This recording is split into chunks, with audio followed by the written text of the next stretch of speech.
Thank you very much. So this was really a historic day, to put it mildly, right? Wasn't it amazing? Even that last meeting, when you see the heads of those countries, those are serious countries, right?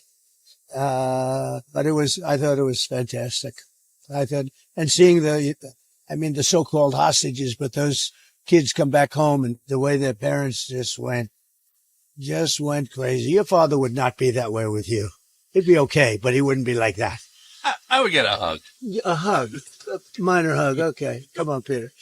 Let's go. No, he would be. I'm only kidding. So, how you doing? Everybody okay? Every good? How are you feeling?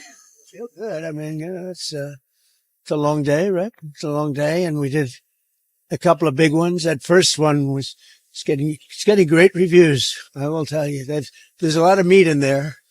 They're dissecting it and just playing it all night long. It's been very good. I think it's a very important day because nobody thought this was possible. So it's very good. And the press has been very respectful for a change. Doesn't happen often. Go ahead, Peter.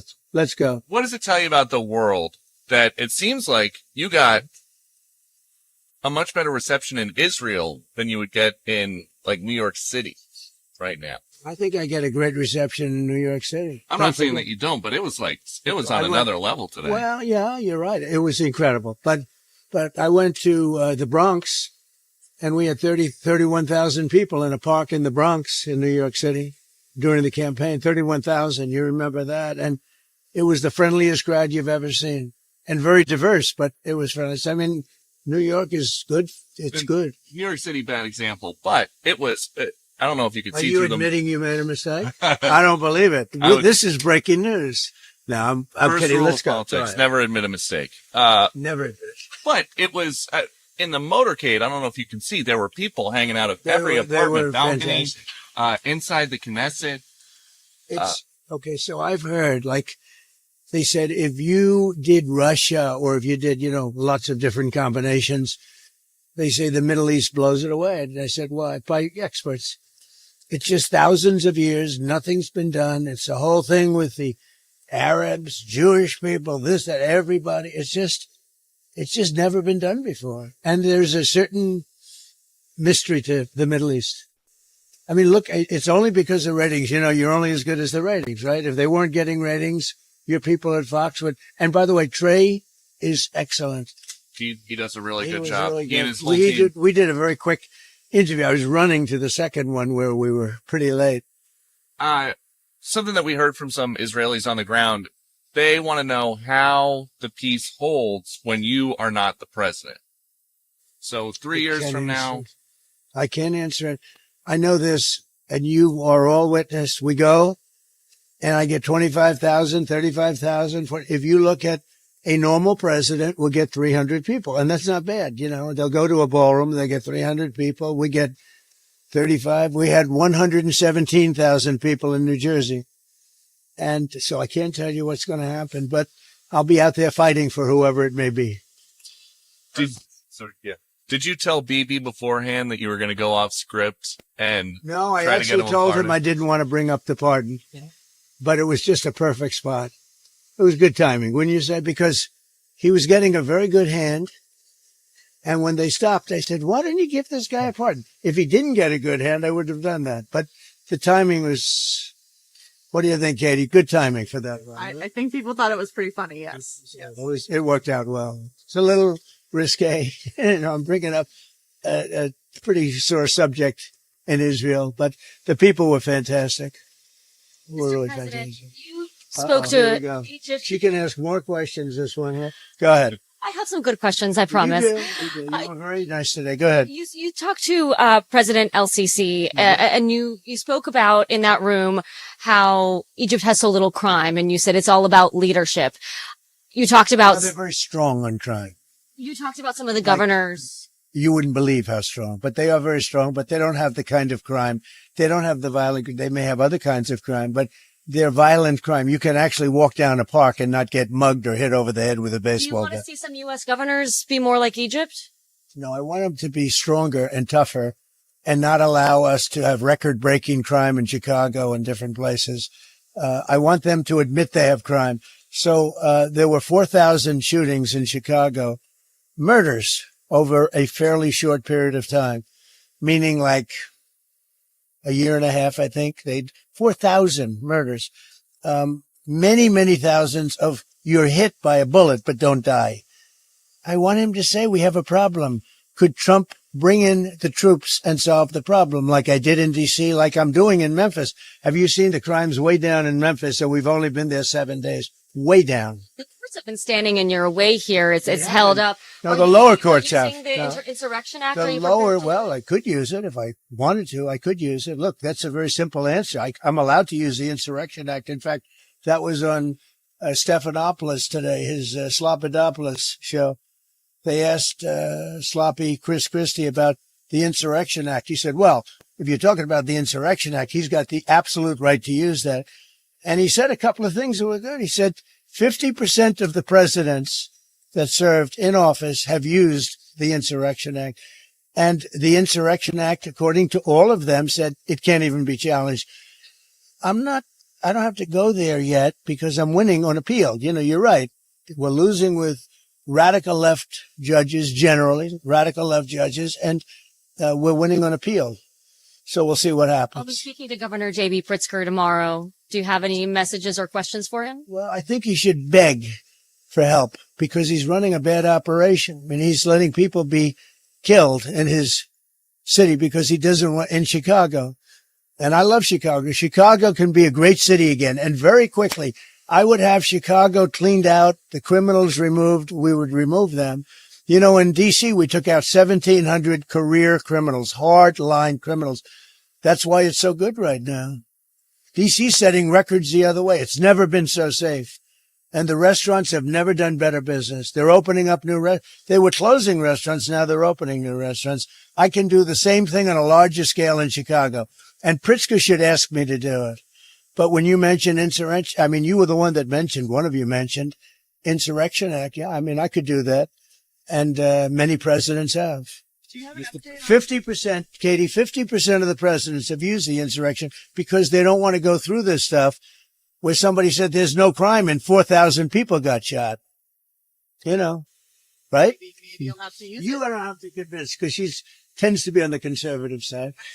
Do you have an update on the Schumer shutdown and Democrats still continuing to refuse to vote for their... I mean, it's, look, they want to have health care for illegals that have come in. Many of these people are criminals and they want to have health care. And what it also does is, you know, we have nobody coming in now. We have it really locked down. If they start winning cases like this, we're going to have a rush on our border because they're going to come up for health care and the other things that they give away. Look at Newsom. Education, healthcare, he gives everything away.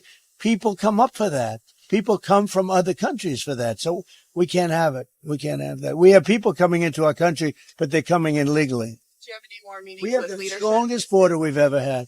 But they are coming in, Katie. They're coming in legally through a process. Do you have any planned meetings with House and Senate leadership on the Republican side to figure out I this meet week? with them. I talk to them all the time. John Thune's been great. And Mike has been great. Speaker, he's been great. Those two guys have done a great job.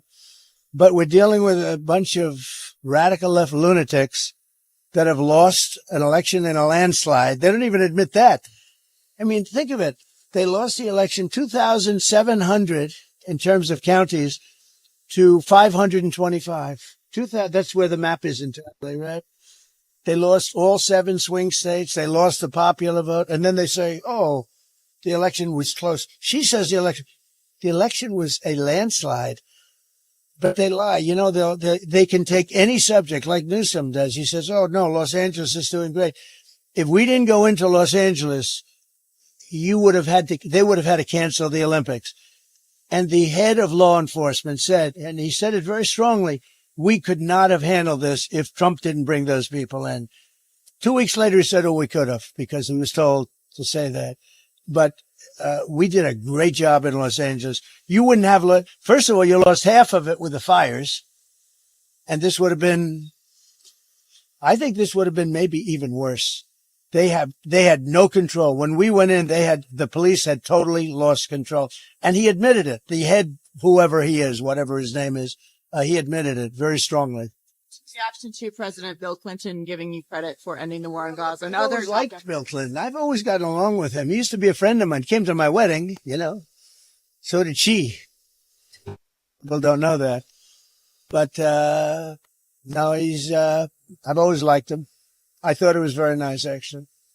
And what is he doing? He's telling the truth. Because nobody else has been able to do it. Talking about the Middle East, yes. Mr. President, I wanted to ask you about your conversations with world leaders today. You said that everybody is unified over your plan, but we heard from President Sisi calling for a two-state solution, an independent Palestinian Well, state. you're talking about a different plan. I'm talking about something very much different. We're talking about rebuilding Gaza. I'm not talking about single state or double state or two state. We're talking about the rebuilding of Gaza. What's the road ahead for governing Well, Gaza? we're gonna have to see. I mean, a lot of people like the one-state solution. Some people like the two-state solutions. We'll have to see. I haven't commented on that.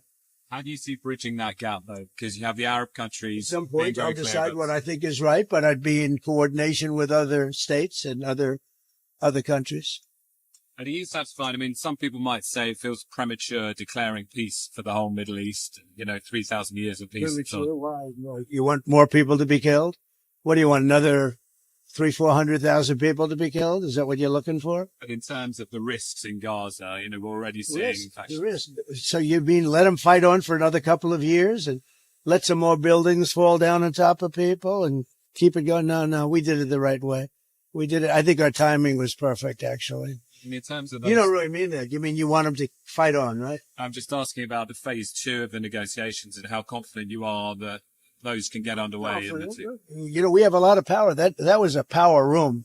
Those people, those are the richest countries. I think with tariffs, I think we're the richest country in the world, actually, the United States. We're taking in hundreds of billions of dollars. But those are, really seriously rich countries, and they can handle it. Some of those players, and particularly Erdogan, could they also help in the war between Russia and Ukraine? Yeah, Erdogan can. He's respected by Russia. Ukraine, I can't tell you about, but he is respected by Putin. And he's a friend of mine. You can see why I get along with the tough ones. I don't get along with the weak ones. I get along with the tough ones. I don't know what that is, but Erdogan's been great with me. When NATO has a problem with Erdogan, which they often do, they call me to talk to him. And I've never failed in working it out immediately. Is that right? How's Caroline doing? Is she doing good? How you doing? Doing great. Caroline be replaced? Huh? That's up to you, sir. It'll never happen. Nobody wants It'll never happen. Look, Thank you. that face and those, Katie, and those lips, they move like a machine gun, right? Do you want to elaborate on the countries you consider weak? They really are. Okay, what? Do you want to comment on the leaders you consider weak who are in that room? No, I won't comment on that, but you know probably who they are. But anyway, Before we, I don't know really. Yeah, there were a couple in the room, but overall, I thought that was an amazing group of people. I don't think they've ever seen an assemblage like that between power, money, et cetera, et cetera. There's never been anything like that. So we're up, but you know what? I have to, because the plane is going to take off, but Are you we'll hosting come back. Zelensky at the White House on Friday? I think so, yeah. Yes. Bye, everybody. Thanks, President Trump. thank you. Have a good time. Thank you, everybody.